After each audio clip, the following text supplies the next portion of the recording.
Mga Karaos, good morning! Good morning, kamusta po tayong lahat? Welcome back po muli dito sa aming channel. Another day and another house improvement. Ngayong araw po ng Miyerkules, May 7.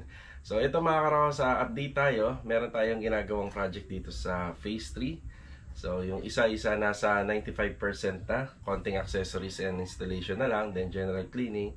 Halos mate-turn over na po natin. Tapos meron din tayong isang project dito na floor area lang po yung ginagawa natin. So interior lang sa bahay po ni Sir Ernie dito sa may Phase 3 Lumina Homes. Ayan mga Karaos, ipapasilip ko uli sa inyo at ipapakita yung mga nagawa na po namin dito.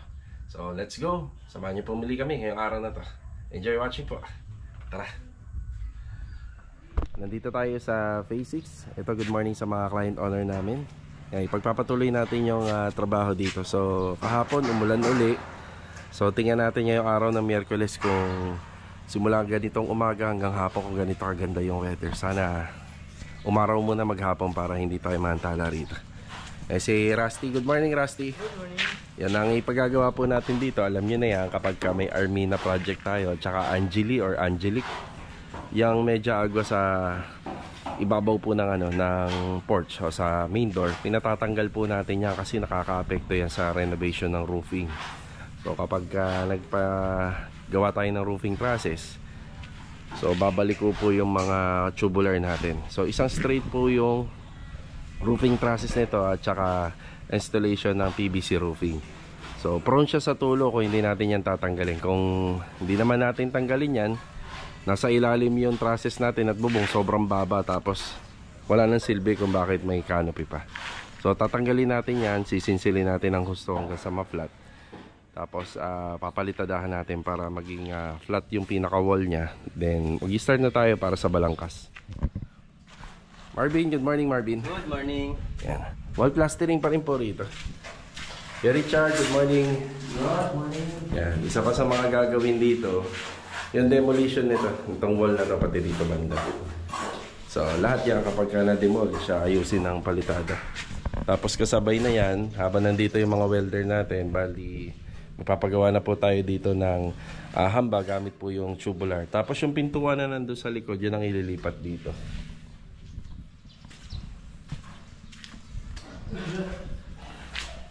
So ito made-demolish po to. Yan, matitibag yan, tsaka ito mawawala.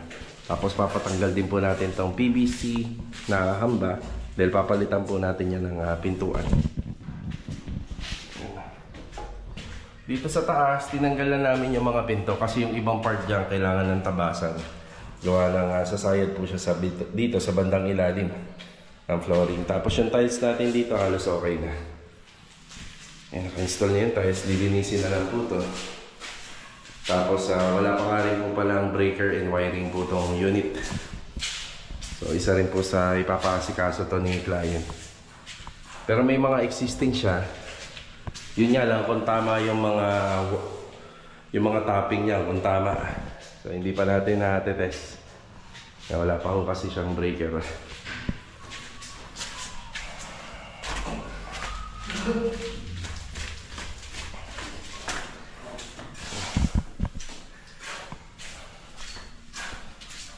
Tapos dito naman tayo sa kabila. Donis, good morning. Good morning. Log, good morning Log. Si Bilog nandun sa dulo. So malapit na po nila matapos to. Bali ngayong umaga patanghali, may darating po ng mga materyales galing sa CNT roofing. So kailangan po natin ng colored sheet na po rito, gutter dito sa magkabila. So inside siya, inside gutter. So dito papalo na po ng mga ng mga tatlo. So doon din medyo mahaba, baka tatlo na rin po. So pagdudugtungin po natin yun kasi 8 feet ang haba kada isa. Yan po yung mga pinagagawa po natin dito. Yan sa bracing, sa sidings meron na. Tapos yung pinaka sanepa na lang kasi yung gutter natin dito nakapasok sa loob. So walang makikita na naka-usli na gutter. Yan, pinatanggal na rin natin yung bintana rito. Tapos sa window, bali papaasintadahan po natin yan.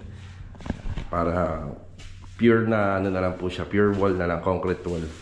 Hindi na po nilagyan ni client ng bintana dyan. So, enough na po daw yun nandun. Tapos, isa pa sa mga babaguhin namin ito, ibababa namin yung level ng bintana. Kahit mga 10 cm. Yan, okay na po tayo rito. Sana maganda lang yung weather hanggang hapon. Ganito yung gagawin po doon sa magkatapatan sa project natin doon banda. So ganito po yung pinaka setup niya. So may senepa tayo na 2x6 or maaari pa magdagdag hanggang 2x8. So ang ginagawa namin para maging 2x8, so maglalagay lang po kami ng isa pang 2x2 tubular.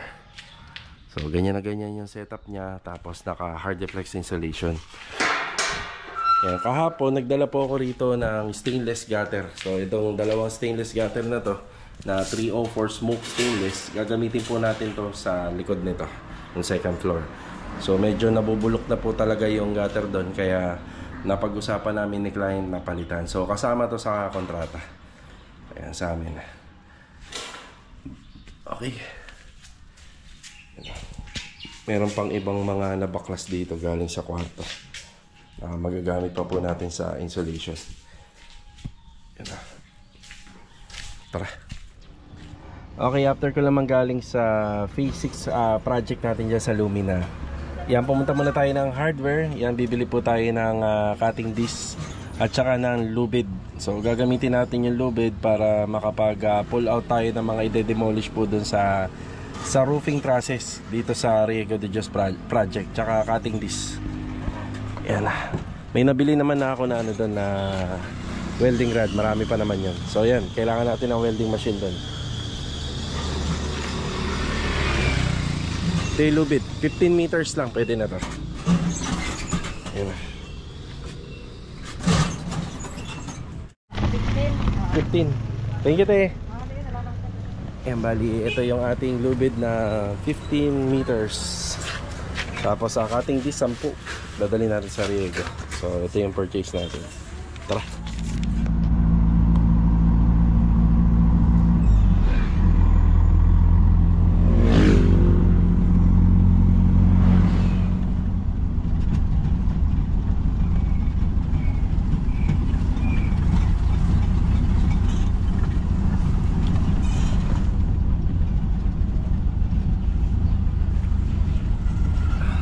Okay, nandito na po tayo. Good morning nga po pala kila sir and ma'am. Iyon na. Yeah, good morning. Okay, Kuya Sandy. Op. Yan na lang kuya. Welding machine. Yan na.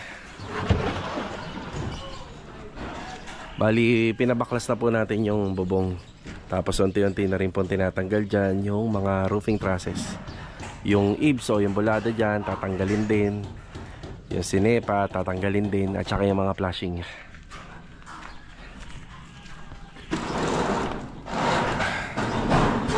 Eh, nakapaglagay na kami ng scaffold dito para may pagpatuloy na yung buhos ng composte. Kuya Boy, good morning po Kuya Boy. Morning, boy. Morning. Tapos pinalipat po natin yung mga semento kung sakaling umulan. Yan, dito na lang po natin pinalagay kasi may ano naman po to, may slab floor. Tapos pinataw natin siya sa mga hollow blocks.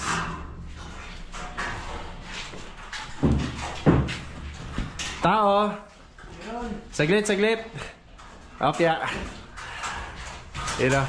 Kuya Chris, good morning. Good morning. Kay Kuya Ruben. Kuya, yung ano, cutting disc tsaka yung lubid. Tapos yung ano, cutting disc. Ito lubid. Dahil ko rito yung cutting disc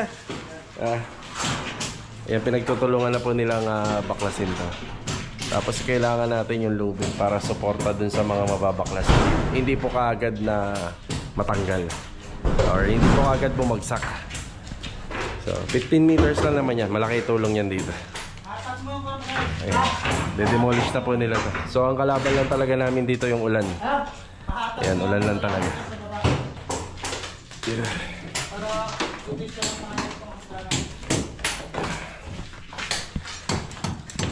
Kasi ito may buhos na yung mga poste rito. Kasi ito naman kapag natapos yung pagbubuhos dun sa dito sa taas. Yan na pwede na po natin papuntahin sila Kuya Harold. Para may ano natin. Yan para may pakabit na natin yung meter base. Yan na. Yan, tapos dito medyo mataas-taas na rin. Yung sa lintel beam, binaano na rin namin ng mga bakal yan para doon sa medya agwa na gagawin natin dito. So may canopy.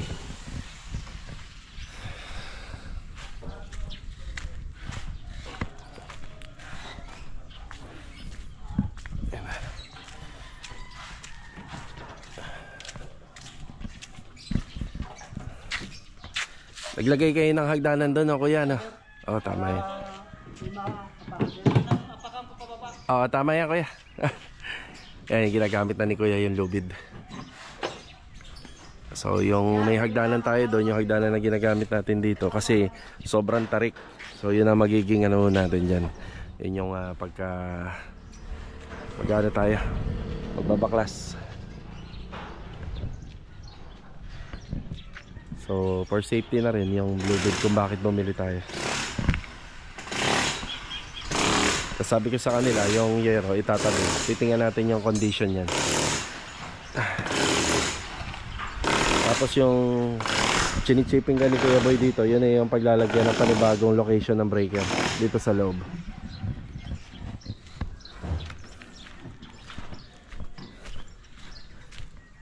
Ayan, ito na muna yung update natin dito. So tatanggalin natin yan para may pagpatuloy natin yung CHB laying sa taas, tsaka yung biga.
Thank you ha, salamat. Okay. Bago tayo bumalik po ng phase 4, bali babalik tayo dun. So bumili tayo ng mga locker. Yan, locker type na materialis. So pupuntahan po natin si Kuya Rigor at saka si Kuya Philip. Let's go. May nakaharap. Okay, tara. Okay, dito na tayo. Good morning rin nga po pala kila Ma'am Rolinda. Ayan, may-ari po nitong unit na tinatapos na natin at ginagawa. Okay, nandito si Kuya Philip. Good morning, Kuya Philip. Yan, lagi sila nakaubad. Mainit eh. Kuya, nakalimutan ko yung ano mo. Kasi wala ka na mabilhan na maliit. Pero kung makalimutan yung ano ha. Opo. Yung mga center light. Ingatan ko na naman po eh. Sige, sige. Hindi matumi yan siya. Yan, kailangan nyo kasi namin i-plastic to at saka yung mga switches. Kuya Rigor, good morning po. Yan, bali ang gagawin na ni Kuya Rigor ito. Pinakinis niya na yung hambaw. Yan na, sinanding machine. Tapos itong dalawang pintuan. Yan, ayusin na po natin. Kuya, ito yung primer lang, no? Kasi may ilalagay kami rito. Yan, sa TV console. So may ilalagay po tayo dyan. Pero may abang na po yan para sa kable ng internet. Ang gaganda ng mga ilaw rito. Yan, binili ko yan sa ANS Lamps. Pag natapos to, lalo maganda.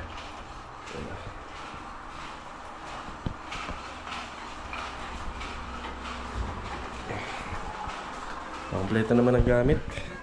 Tapos ito, pinatatapos ko na kay Adonis yung mga kailangan tapusin dito. Umiling pa siya sa akin ng isang araw ngayon. So doon na muna kasi mas marami yung ginagawa doon. Ito saglitan lang naman. So sa akin kasi para maiwasan na yung mga kalat dito, tsaka matanggal na. Kaya kada punta magpo-pull out tayo para hindi masikip at makalat.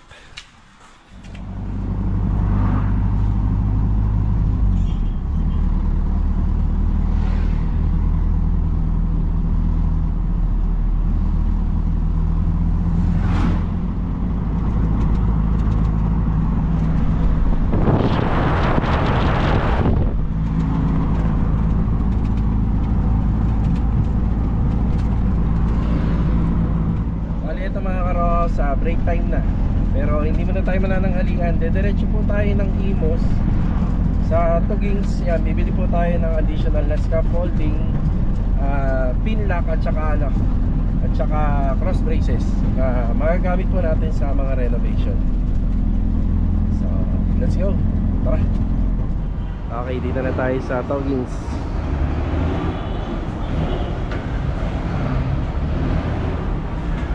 Scaffolding. Okay na tayo rito. Yan lang yung mga binili natin, additional scaffolding. Marami na tayong ganito pero mas maganda yung meron tayong mga pasobra. Yung cross braces at saka yung sa pin. Yan, yung connector niya. Tara, yung mga scaffolding natin dito po natin sa Riego de Dios sa Dinerecho. Tapos kokolektahin ko rin yung iba pang mga nasa Lumina na hindi na ginagamit. Ayan na. Pa. Yan, para magamit na ng maayos, no? Bago. Yung platform nito mahal, 1.5. Ito mo dito ako eh. Di, pagka makaipon-ipon. Yan muna.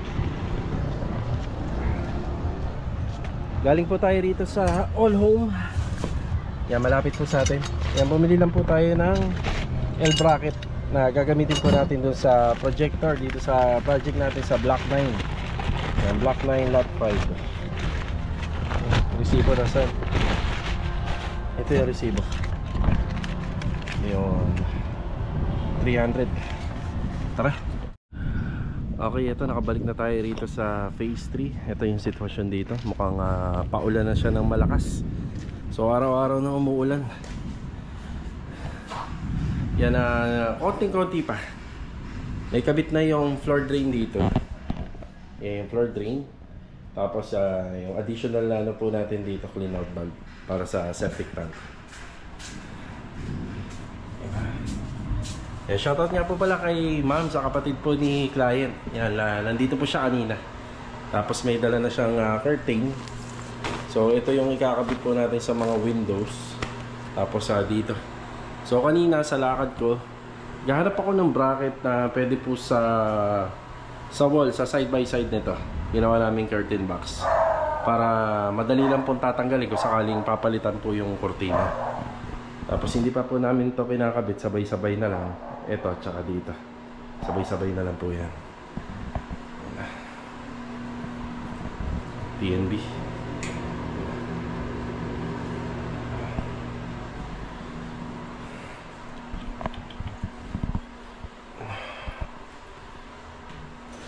Tapos dito sa taas, yung binili po natin, yan sa projector.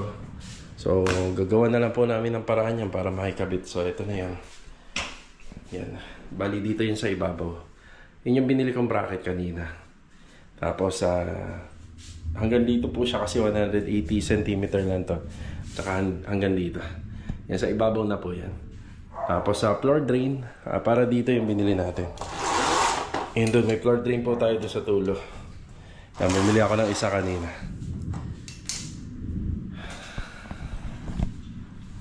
Yan, okay na tayo dito.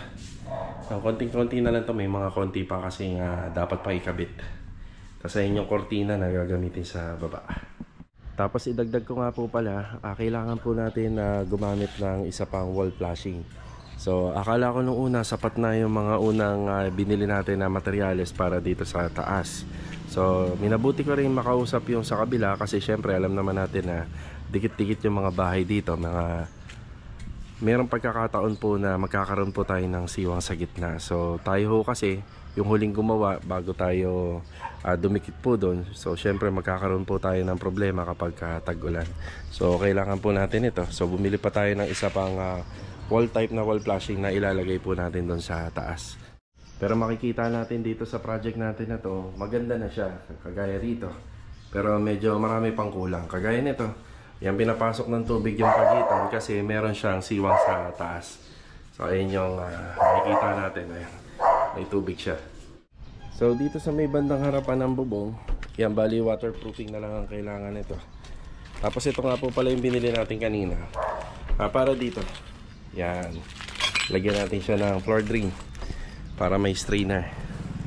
So waterproofing na lang to. So ito kasi yan, may siwang tayo rito. Ayan o. Yan. So kailangan maglagay po tayo ng flashing dyan. So enough naman na po yun, isang flashing para matapos po natin to at makompleto. Okay. Okay, bali update naman po tayo rito. Yan, meron ako mga pinaka-asikaso pa rito sa tiles dito sa harapan. Yan, ayos na. Tapos yung cove ceiling natin ay kabit na yung street light nya. So sa street light bali warm white yung ginamit natin. Halos sa buhay na tong area. Tapos makikita po natin mga pintuan ng cabinet dito sa ilalim ng stairs. Tapos sa TV console, ayan, nakakabit na po yung mga yung mga cabinet handle at saka yung cabinet. Bali retouching na lang po yan. So madali na. So ito medyo madumi pa to. Bali kukumplituhin na lang po namin yung overall paint nito bukas. So color black din po yung shade ng kanyang pintura. So parang kagaya dito. Tapos pinalitan na namin ng bagong doorknob to.